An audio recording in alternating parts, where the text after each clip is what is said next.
I'm sitting here on Wednesday, sandwiched in between the two beta weekends, thinking about how badly I want to play Diablo 4 again.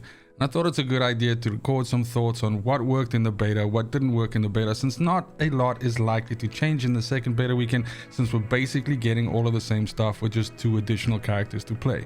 However, the too long didn't watch version of this video is simply that I am a huge fan of Diablo 4. What we've been able to do so far in the betas, as well as what we've been able to see, is really impressive. The presentation is slick. It's super fun to play. The systems are interesting and most likely will develop even further as the game ages. So all in all, I'm really impressed by what we have as a package here, and most likely will continue to be impressed as we get closer to the launch. However, if you'd have a couple of minutes spare, spend some time with me. Let's talk about what worked, what didn't work, and look at the way forward. Now, first things first, and to start us off, of course, the number one question out there is if this is a better Diablo 2, is this even a better Diablo 3, is this a Path of Exile killer, and all these sorts of questions.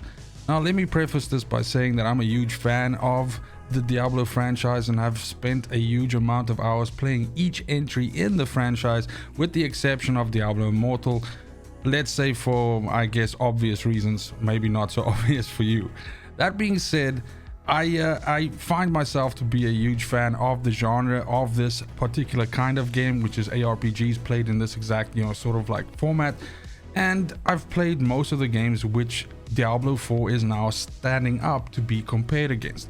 And the thing that is probably the most glaring for me is that, first of all, I don't necessarily agree with this kind of comparison situation, because I do believe that each one of these games can exist in their own, ecosystem and can be good for their own thing. That being said, though, I feel like it is neither an improved Diablo 2 or an improved Diablo 3, and it certainly isn't a Path of Exile killer.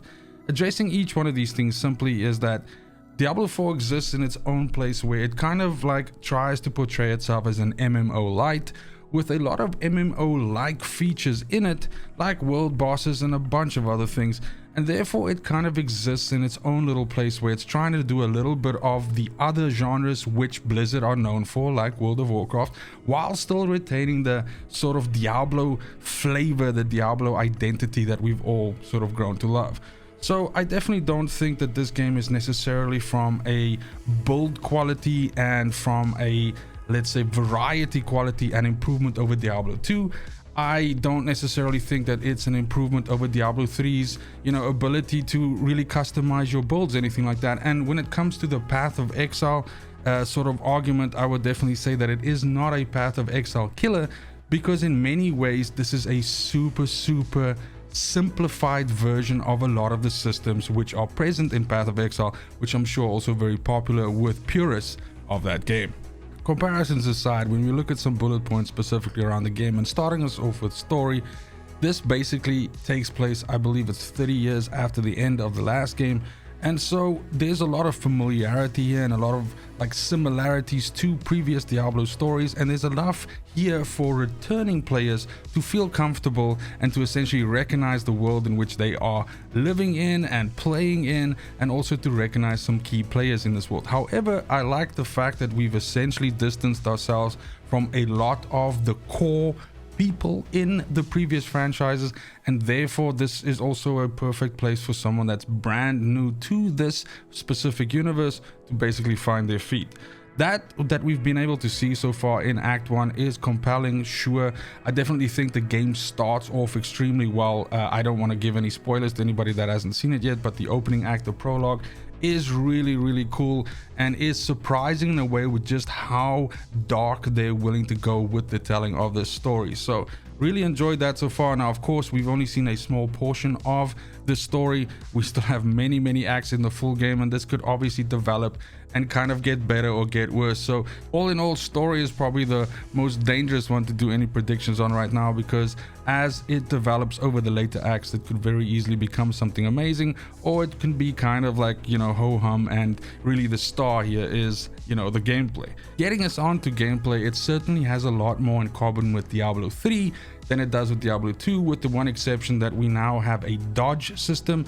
And this is where you start seeing a lot of like the MMO light kind of features coming into the game, where positioning in combat is super important now. A lot of the times when you fight bosses, a lot of the times in the world boss encounter, it was quite evident that your positioning in the fight and being able to, you know, not stand in the fire, don't stand in the green, don't stand in the red, and that sort of thing really helped you to survive these encounters. Even in dungeons, when you are fighting bosses, oftentimes their abilities will kind of like show you the area and they'll telegraph exactly how they're going to do the ability. And by learning these patterns and dodging at the right time, using your abilities to position yourself in the right time, you can oftentimes turn a very difficult fight into an easy fight. And this is something that maybe to a degree was there in Diablo 3, but they've leaned heavily into this now in Diablo 4.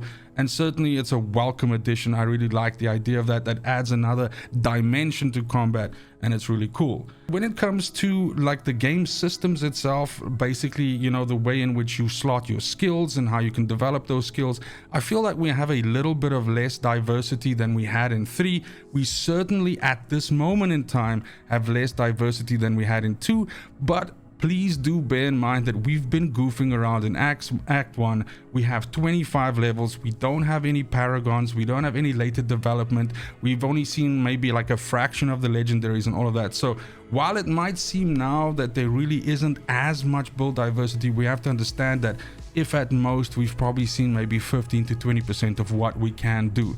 So this can totally change. Now, out of this 20%, I'm super happy with what we've been able to see so far.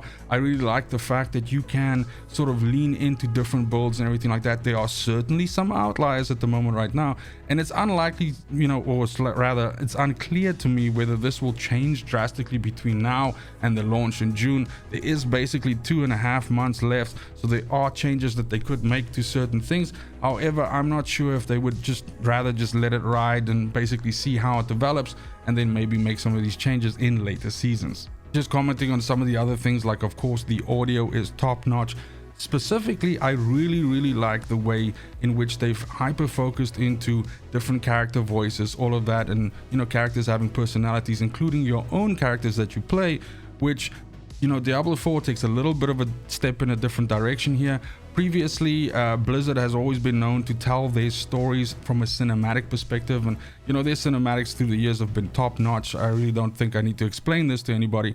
And certainly the intro cinematic, which we saw with the beta, was really good. But what was also awesome was, let's say, the more character specific cinematics, and where you actually see the character model that you've designed, your character that you've built for yourself from the character creator, and that you've equipped in different armors, whether you're using transmog or just shit you found on the ground. But the point is, this is awesome, and this personalizes the game in a much bigger way than any of the previous entries have done.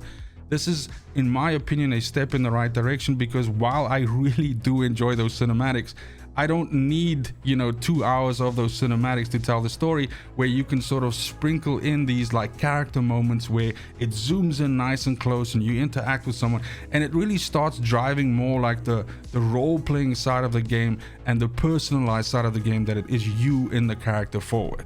I spent time with all 3 character classes in the first beta weekend, and I plan to do the same with the Necromancer and the Druid in beta weekend 2. But at the moment right now, it seems to me like there's enough difference between each one of these classes that really either of them are viable for you to start off your journey with Diablo in June. And I certainly have a hard time picking a favorite at the moment right now, where literally depending on which day it is, I come up with a different idea of what I want to try first and what I want to play. This is fantastic news, because it means that the game already has this sort of idea of like, you know, you always wanted to, you know, play a little bit longer, try a different build, try a different character and all of that. And that's important for this, because the issue is that obviously Blizzard want to turn the Diablo 4 thing into something of longevity. Seasons are of course going to be coming in, and for sure we can see expansions coming down the line. So definitely the idea here is that you don't, you know, burn out and get tired of playing the game after just playing one character. And certainly the step in the direction here of making the characters as diverse as you can and as many different weird abilities and playstyles is obviously the right way to go. I want to finish this video off by saying that obviously I've been extremely positive about it, and I've pretty much only leveled like, you know, compliments towards the game. And that doesn't mean that the game is a perfect, you know, experience in any way. There are certainly things that can be improved, there are things that can be changed, but more than that, there's a lot of things that we don't know. Now, if you were to ask me for a rating for this game, I think it's clear that I wouldn't give this a 10 out of 10, even though there are parts of me that would want to. That we've seen so far, and I don't even know why I'm rating a beta, but that we've seen so far would definitely place this in the 80 to the 90% category for sure. And, you know, the score is bound to change as I experience more of the game. But certainly there were some challenges with logins and everything like that on Friday. Again, I only mention this, you know, it could be a non-point when the actual game comes out. But, you know, since this is an always online game, and since this is an MMO light, you know, login issues can definitely sour the experience. And certainly there were some people who found this extremely egregious and basically as a major point against the game. But certainly, you know, Blizzard as always made big attempts to address this, and, you know, by the time Saturday rolled in, the game was super stable. So that is, of course, you know, something of concern, but this is a launch issue. So again, I don't even want to spend too much time talking about it because it really isn't that big a problem. What I do want to sort of just cover is that, of course, this game will be monetized in some way.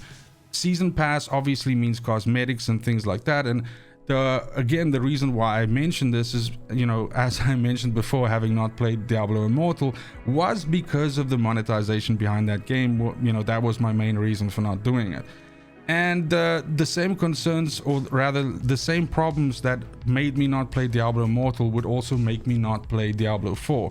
There are certain systems in this game which are ripe to be abused by monetization. Things like, you know, a potion that they sell that gives you additional magic find, or a way for you to, you know, strip certain stats off of gear, but you need to pay for it. I'm giving some really cringe and really shitty examples, but the point is, as soon as you bring some form of RMT into a game, then these are the kinds of concerns that we have. So this is, of course, something that we will see develop over time. There's no way to predict this right now. The developer has gone out of their way to say that this will not be an issue, and that this is something that they take super serious, and that they wouldn't betray the players in that way. So that's good, and those words are certainly super assuring. But the monetization of the game will be something that should always be in the back of your mind, and you should sort of, you know, keep an eye out for it.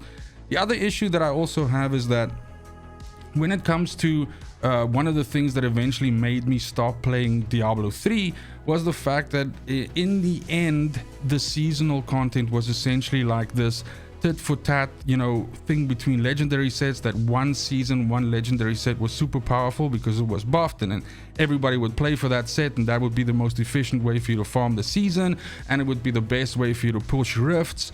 And then that set would get a, you know, a nerf for the next season, then the next one would come up, and it all became super stale and super boring eventually. Now, the world in Diablo 4 is different. It's not the same as Diablo 3's world, and there are certainly more activities. I mean, we're talking about dungeons, we're talking about world bosses, and then a whole bunch of other things, Legion events and things like that, which we haven't seen yet. However, this game loop in the ecosystem is something that needs to be considered. Otherwise, the seasonal model that, you know, they had before on Diablo 3, if they try to do something similar in Diablo 4, it will kind of like have the same effect as it had on the player base in Diablo 3. Certainly there are people that still enjoy the season-based model on Diablo 3. I know people still play it, but it kind of fell off a lot, and this is generally the thing. If they want to have the same longevity in Diablo 4, then it is really time to sort of like, yeah, fine, use the seasonal model, but break away from that sort of way in which they've been doing it up until now, and find additional ways, you know, tiered content, things like that you can progress through, which give you different sets of activities to do depending on what you're trying to hit, and just brings a little bit of diversity to the whole thing. So that's it, some early thoughts on the beta on Diablo 4. Of course, I will keep an eye on the second weekend. I'll be playing the second weekend as well. If anything changes, then I'll bring it as a discussion to the site. But let me know in the comments down below what your experience was. Was it something positive? Was it a letdown to you? Is there something missing in the game that you're looking for? Or is this exactly hitting on all the right levels, ticking all the boxes And are you like me, also really looking forward to the actual game coming out in June so you can dig your hands into it? That's it for the video. Thank you so much for watching. As always, I appreciate the support, and it's super important to me that you have a fantastic morning, afternoon, evening, wherever you are in the world. And until next video, fucking cheers.